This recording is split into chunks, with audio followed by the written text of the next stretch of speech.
Ready to come to Merida? Hi, my name is Wyatt Linder. I'm from Long Island, New York. I'm 24 years old and I'm volunteering for 6 weeks here in Merida, Mexico. I chose Merida because I've heard beautiful things about the Yucatan. It's safe and I like the location. It's not too far from home. It's a reason why I chose UBELONG in the first place, because it had the opportunity to help an NGO, and because I see myself working with an NGO in the future, I thought that would be some really good experience to have under my belt, and something really good to have on the resume as well. I think my experience here as a volunteer has been successful because one, I was very open to working with my coworkers and having a healthy relationship with them. I think that's the thing I'll miss the most about being here, is the relationship I was able to develop with my coworkers there.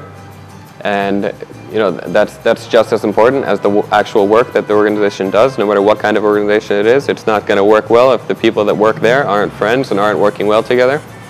I was very interested in the project from the beginning. I think it's a really noble project that they're doing, and because of that, it had my interest right away, and I wanted to immediately start working to make it a better place and to do whatever they needed me to do to help out. It's quite amazing how much food in this country was just being wasted, and now they receive donations from big supermarkets like Walmart and others in the area, and they distribute it to people around the Yucatan that are fighting with hunger. But they don't just hand out the food. They have nutritionists on staff that work to make sure that the food is, you know, it's not expired, it's still good, and that it contains at least 15–20% of the daily nutrients that people need in a day to maintain a healthy diet. And they also do things like they encourage physical activity, they encourage healthy diets, they have presentations where they show the food pyramid and things of that nature. The food is great, the food is really good. I'm going to miss it a lot. Before I came, I was told not to eat anything off the street, not to eat any you know, unpeeled vegetables and so with the water. Possibly the cochinita de pibil, or actually I had a torta de pastor, and that was quite delicious also. I haven't felt unsafe at all my entire 6 weeks here. I know everyone I've met a lot of people obviously living in a hostel for 6 weeks, and everyone says that especially the state of Yucatan is the safest state in Mexico.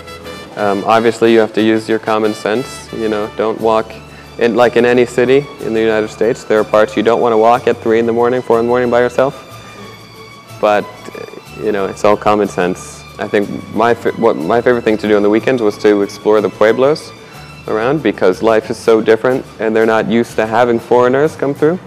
And one weekend we rented bikes and rode through a couple of pueblos close to Valladolid, which is also a really beautiful, smaller city. And that was just really cool. So if you're getting ready to come to Merida, I think you should be really excited, because the people are really nice, and that's been my favorite part. And also the place where you'll be living was an amazing surprise for me, because you have the opportunity to meet people from all around the world who are traveling and hear the coolest stories. Whether people are on a 2-week vacation, a 6-month vacation, or are driving from Canada to Argentina, you'll hear some really cool stories and meet some people that you'll remain friends with in the hostel and in Merida, wherever you work. And even if you just go out in the city, you'll make friends very easily, because the people are just that friendly. I've had a really great experience with UBELONG, and I've been here 6 weeks. I think it's best, the more time you have, I think the best the more you'll be able to make of your experience, and the more you will want to come back, and the less you'll want to leave. Come visit Merida, and I wish you the best of luck, and make sure you get the most out of the food and the people. You'll have a great time.